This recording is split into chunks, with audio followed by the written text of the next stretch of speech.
This was first published on creepypasta.org by user Young Starfish. Title 1976. The year we both dressed up like scarecrows. The year was 1976. Olivia looked in the mirror for a moment. Her reflection stared back at her with the same shape, size, and movements. She was a short and chubby little girl, only 8 years old, with white skin covered in freckles and orange hair curled down to her shoulders. This year, she was dressed up as a scarecrow for Halloween, one with overalls, a straw hat, and painted-on stitches. She liked how she looked.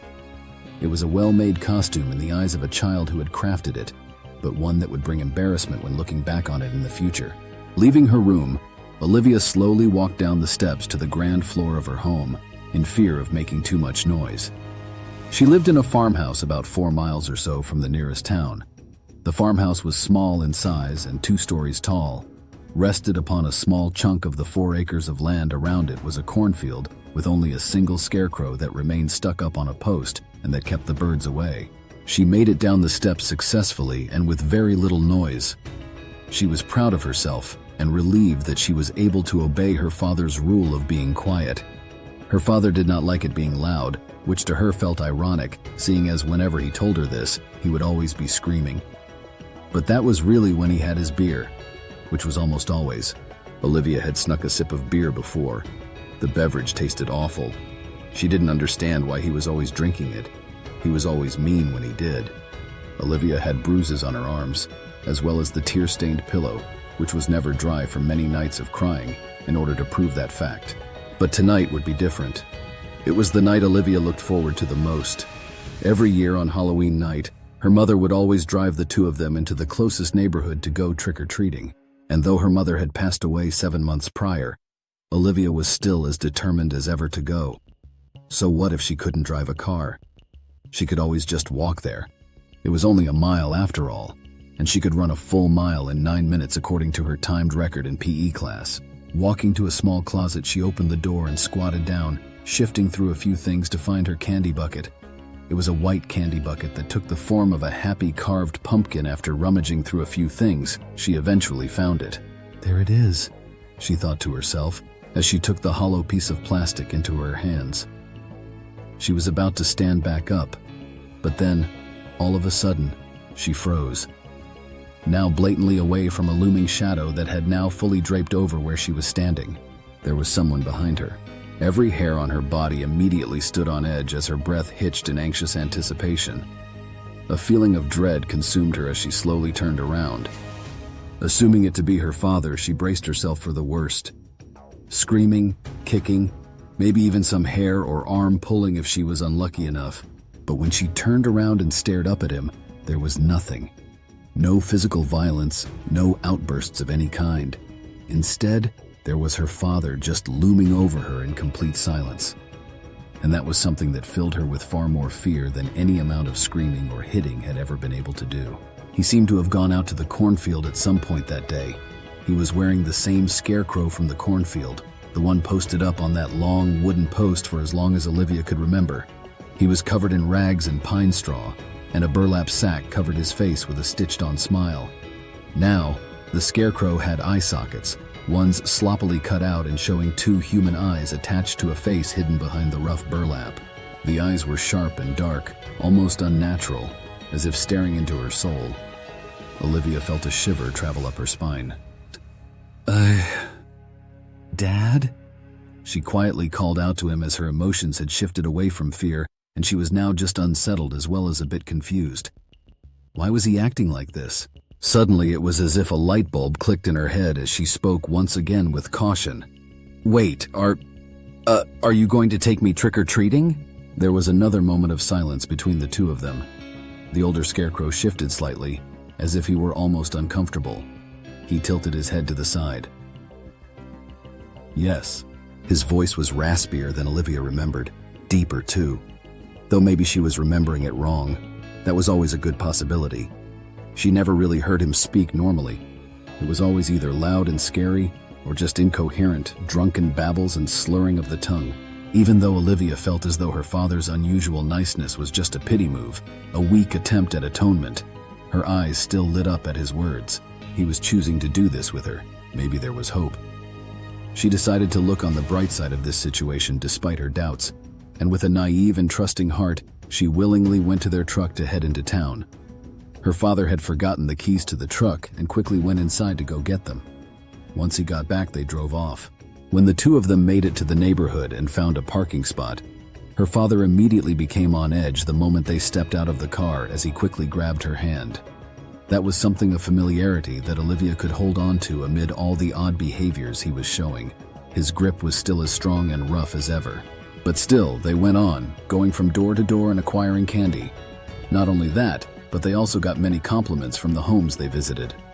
"You and your daughter are just precious together," a kinder old woman hand exclaimed. The bigger scarecrow next to Olivia only responded with a small gruff, "Thanks." The two of them continued on house after house with nothing too interesting happening.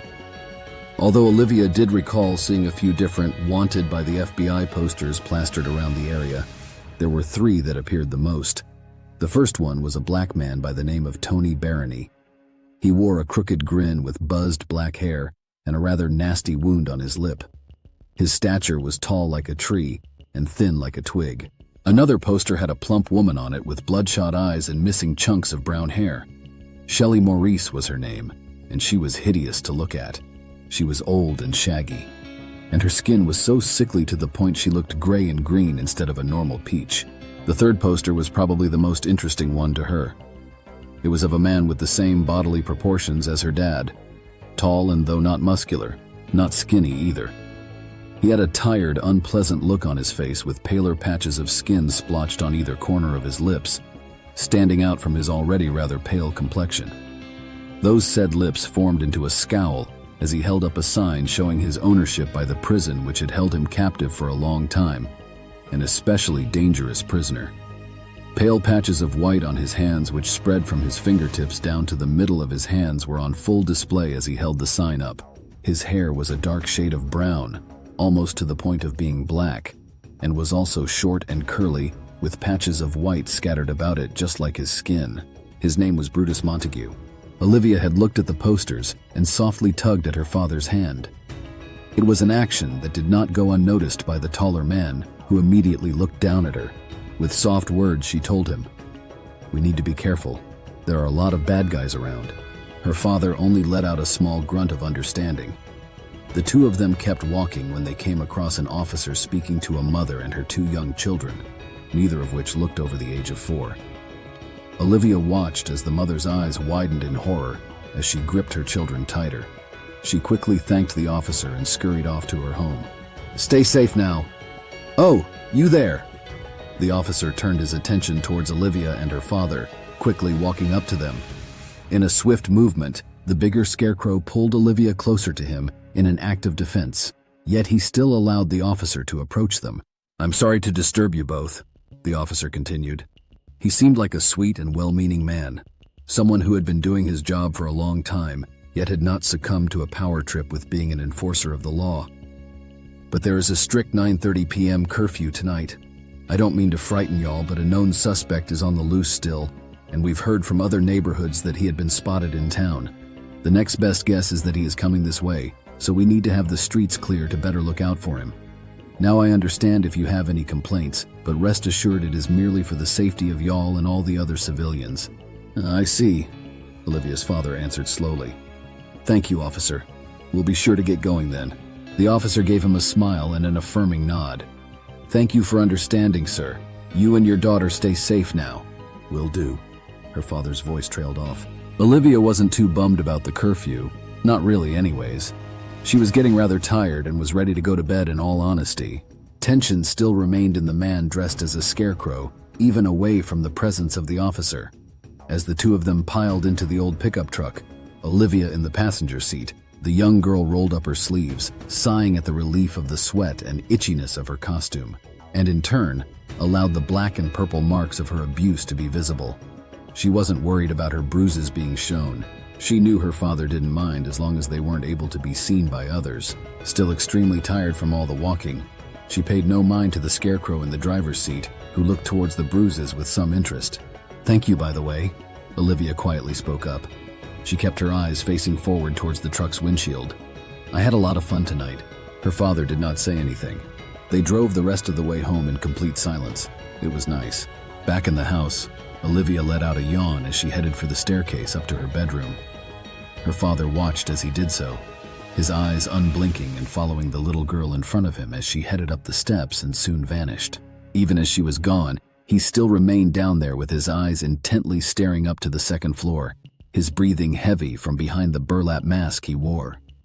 He stood there for a good 30 minutes before taking a step, then another, then another. Slowly, the man in the scarecrow costume began making his way up the steps, and with every step he took, there was an ominous creak of the floorboard that went along with it, as if the house was trying to warn the little girl upstairs of his oncoming arrival.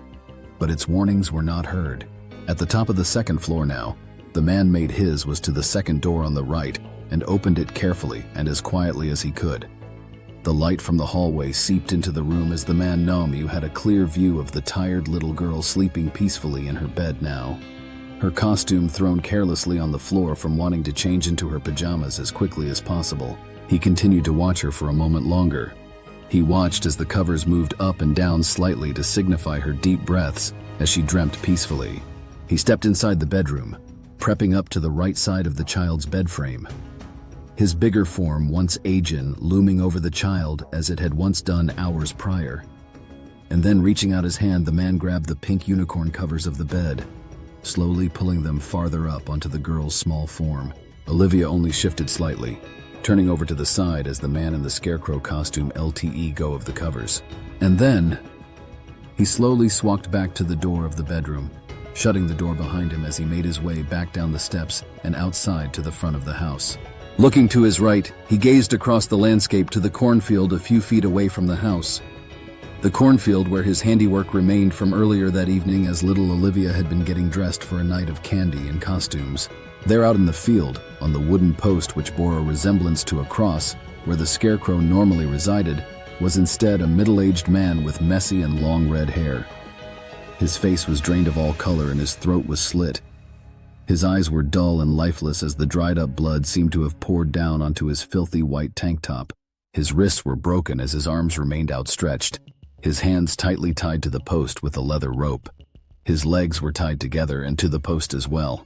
This man brutally murdered, was none other than Olivia's own father, her real father. As the man in the scarecrow costume took one final look at his masterpiece, he gripped the keys tightly in his fist as he made his way back to the truck he had just driven in. He knew at some point the little girl would find the horror waiting for her just beyond her bedroom window, her pathetic and horrid screams echoing throughout the cornfield as tears began pouring from her eyes. Obviously, she would then go and try to find help.